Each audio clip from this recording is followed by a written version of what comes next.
Hello everyone, here we'll do some expected questions of research aptitude. Question 1. The research that aims at immediate application is action research. Immediately काम कर रहे हो. Second, when two or more successive footnotes refers to the same work, which one of the following expression is used? IBID is the answer. ऐसे हम लोग EBDM बोलते हैं. This also refers to the books of same authors. Third, 9-year-olds are taller than 7-year-olds. This is an example of a reference drawn from cross-sectional study. Cross-sectional study में हम लोग comparison करते हैं. यहाँ पे कंपैरिजन हो रहा है 9 ईयर और 7 ईयर्स का. Fourth, conferences are meant for all of these multiple target groups, group discussions showcasing new research. Fifth, ex post facto research बहुत इंपॉर्टेंट टॉपिक है. तो एक्स पोस्ट फैक्टर रिसर्च क्या होते हैं ना, इसको हम किसी इंसिडेंट के होने के बाद करते हैं. जैसे कोई इंसिडेंट हो गया, फिर पुलिस पहुंची है ना इन्वेस्टिगेट करने, kind of that. Sixth question, which of the following sets of activities best indicate the cyclic nature of action research strategy? Action research में हमारी strategy होती है PAOR. पहले plan करते हैं, फिर act करते हैं, फिर observe करते हैं, then we reflect. Seventh question, the problem of research ethics is concerned with which aspect of research activities? Research ethics की बात हो रही है. यहाँ पे हम लोग करते हैं evidence based research reporting. Evidence होना चाहिए, proof. Eighth question, in which of the following activities potential for nurturing creative and critical thinking is relatively greater? Participation in the workshop. Workshop के थ्रू हम लोग क्रिएटिव एंड क्रिटिकल थिंकिंग को develop कर सकते हैं. Ninth question, which of the following research type focuses on ameliorating the prevailing situations? मतलब कि solution निकालना है आपको प्रिवेलिंग जो सिचुएशंस है उनका. ठीक है, तो किससे निकलेगा? एक्शन करोगे, एक्शन रिसर्च से निकलेगा ना. 10th, a researcher attempts to evaluate the effect of method of feeding on anxiety proneness of children. Which method of research would be appropriate for this? यहाँ पे क्या देखा जा रहा है कि एंग्जाइटी की वजह से बच्चों के खाने पे, फीडिंग पे क्या असर आता है. तो मतलब कि पहले एंग्जाइटी हुई, उसकी वजह से खाने पे इम्पैक्ट आया. ठीक है, उसके बाद रिसर्च हो रही है. तो ये क्या हुई? एक्स पोस्ट फैक्टर रिसर्च है ना. पहले कोई चीज़ हो चुकी है, उसके ऊपर आप मतलब पूरा देख रहे हो कैसे हुआ, क्या हुआ करके ना. तो ये हो गया एक्स पोस्ट फैक्टर रिसर्च, कुछ होने के बाद रिसर्च करना. In which of the following arrangements a wider spectrum of ideas and issues may be made possible? ज़्यादा आइडियाज़ और इश्यूज हम लोग तब कर सकते हैं, उसके अंदर डिस्कस कर सकते हैं जब वर्कशॉप में हुआ. वर्कशॉप में बहुत सारे लोग होते हैं है ना, बहुत सारे एक्टिविटीज़ होते हैं. तो फिर क्रिटिकल थिंकिंग हो गया है ना, क्रिएटिव माइंड्स, आइडियाज़, इश्यूज, ये वर्कशॉप में आपका ईजी हो जाता है. 12th, in finalizing a thesis writing format, which of the following would form part of supplementary pages? Supplementary pages जो लास्ट में पेजेस ऐड होते हैं ना, तो उसमें बात किसकी होती है? List of tables and figures. जो बीच में हमारे टेबल्स ऑफ फिगर्स नहीं हुए होते हैं उसको हम पर एक्सप्लेन करते हैं कि हाँ इस टेबल ऑफ फिगर्स से सप्लीमेंट्री पेजेस पे है ना, उसमें हम पूरा एक्सप्लेन कर सकते हैं टेबल ऑफ फिगर्स के थ्रू कि इस रिसर्च में बेसिकली है क्या. एंड आप फिगर्स से पता लगा सकते हो कि कितने प्रोपोर्शन में क्या चीज़ है ना, कोई ग्राफ्स हो गए वो सब, तो उसी से पता लग जाता है मेन आपका रिसर्च का क्रक्स है ना. Question number 13, which of the following is susceptible to the issue of research ethics? ठीक है, तो इसका आंसर है reporting of research findings. 14th question, the principal of a school conducts an interview session of teachers and students with a view to explore the possibility of their enhanced participation in school programs.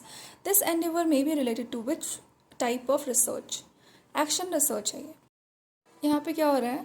Principal एक interview conduct करवा रहा है teachers और student के लिए. क्यों? ये explore करने के लिए क्या पॉसिबिलिटी है एनहांस पार्टिसिपेशन के स्कूल प्रोग्राम्स के अंदर. ठीक है, तो ये बेसिकली एक्शन रिसर्च है. हम इसके लिए एक्शन करना पड़ेगा है ना, क्या एक्शंस लिए जा सकते हैं, कैसे करना है ना, तो ये action based research. 15th question, the correct sequence of research steps. सबसे पहले प्रॉब्लम फॉर्मुलेशन होता है. रिसर्च में एक प्रॉब्लम होती है, उसी के बाद हम लोग आगे रिसर्च करते हैं ना. कुछ तो इशू रहता है, उसके ऊपर रिसर्च करते हो. इशू हो गया, ठीक है. Next is hypothesis making. Let's say कोई इशू है, उसके ऊपर फाइंडिंग करनी है, तो हम लोग हिपोथेसिस सेट करते हैं H0, H1. H0 जैसे कि ये सिनेरियो ट्रू है, ये सिनेरियो फॉल्स होगा, ऐसे करके. ऐसा होता है, इकोनॉमिक्स में पढ़ोगे तो पता लगेगा. ठीक है. Third, development of research design. हम रिसर्च डिज़ाइन बनाते हैं पूरा कि ऐसे ऐसे ऐसे ना हमारा पूरा फॉर्मेट हो अच्छे से. उसके बाद collection of data, data collect करते हो, प्राइमरी सोर्सेज, सेकेंडरी सोर्सेज, जैसा भी आपका रिसर्च बेस्ड है उसके अकॉर्डिंग. उसके बाद डेटा को एनालाइज करते हो आप 5th स्टेप में. लास्ट में क्या करते हो, formulation of generalisation and conclusion, last में आप क्रक्स पे आते हो, जैसा कंक्लूजन ये है, therefore this hypothesis is correct करके, ठीक है।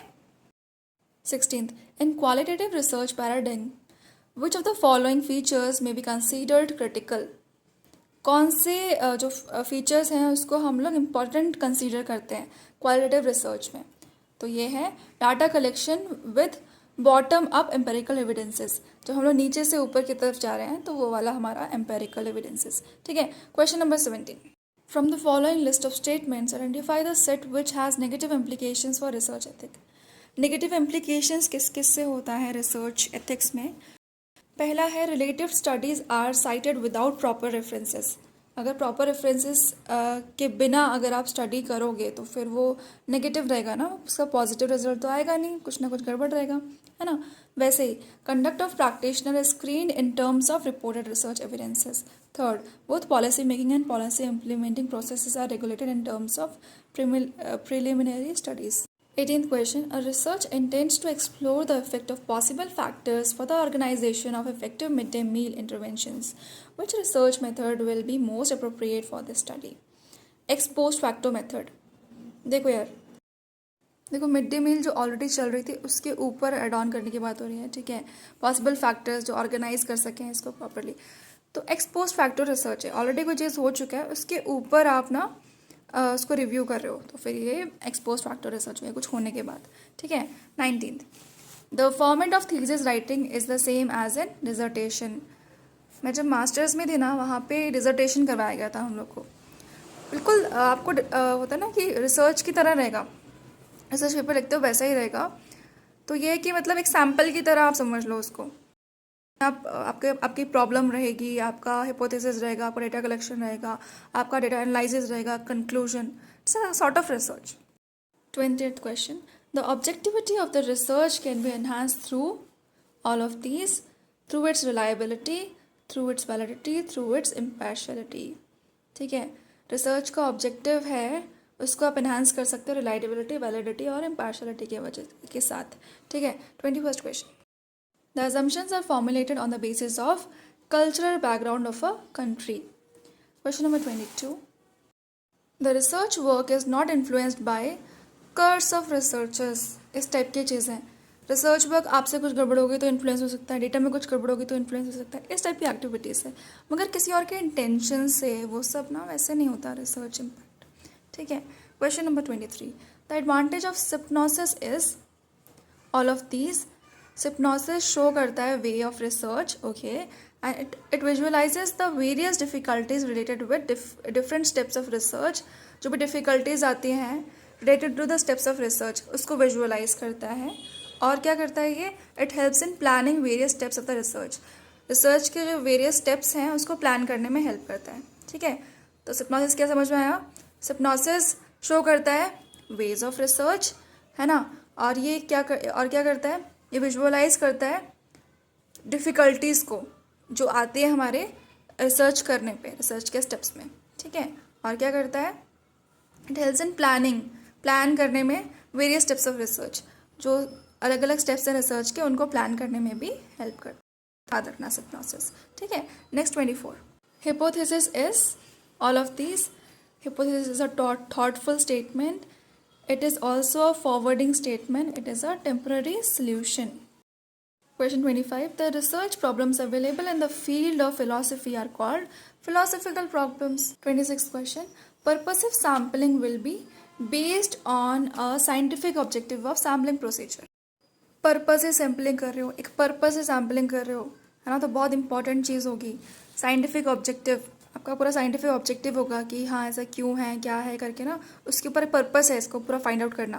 जैसे न्यूटन का लॉ था, एप्पल सर पे गिरा तो पर्पस सैम्पलिंग थी, कैसे गिरा, क्या था, है ना, पूरा ग्रेविटेशन के बारे में, तो that is similar to purposive sampling. Question number 27. In the process of conducting research, formulation of hypothesis is followed by collection of data. Hypothesis form होने के बाद आप क्या करते हो, डेटा कलेक्ट करते हो, फिर डेटा को एनालाइज करते हो, है ना। 28th question. A group of experts in a specific area of knowledge assembled at a place and prepared a syllabus for a new course. This process is called workshop. तो क्या हुआ इस question में, बहुत सारे एक्सपर्ट्स जो आए वो एक जगह पे आए ठीक है।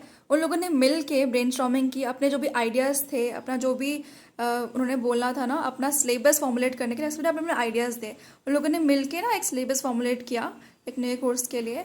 तो ये प्रोसेस क्या है, वर्कशॉप है, यहाँ पे लोग मिल के अपना आइडियाज़ दे रहे हैं, क्रिटिकल थिंकिंग ये होना चाहिए, क्यों नहीं होना चाहिए, मिल के फिर ना आप एक कंक्लूजन पे आते हो, उसको हम लोग वो वर्कशॉप के थ्रू हो सकता है। ठीक है। Question number 29, a research paper is a brief report of research work based upon both primary and secondary data. Research में आप प्राइमरी डेटा भी यूज़ करते हो, सेकेंडरी भी यूज़ करते हो। प्राइमरी डेटा हो गया एकदम फ्रेश डेटा, जैसे आपने कोई क्वेश्चनर बनाया, आपने लोगों को बोला फिल करने के लिए, है ना, उन्होंने अपने अपने फीडबैक्स दिए, क्योंकि प्राइमरी डेटा। सेकेंडरी डेटा मतलब किसी ने ऑलरेडी कोई रिसर्च की हुई है ना, किसी बारे में ऑलरेडी डेटा कलेक्टेड है, तो आप उसको ही ले रहे हो, कंसिडर कर रहे हो। जैसे कि किसी बुक्स में कोई डेटा दिया हुआ है ना, किसी साइट पे कोई डेटा दिया हुआ है, तो ये हो गया सेकेंडरी डेटा, किसी आप सोर्स से जो डेटा ले रहे हो। 30th question, research ethic do not include subjectivity. 31st, suppose you want to investigate the working efficiency of Nationalized Bank of India.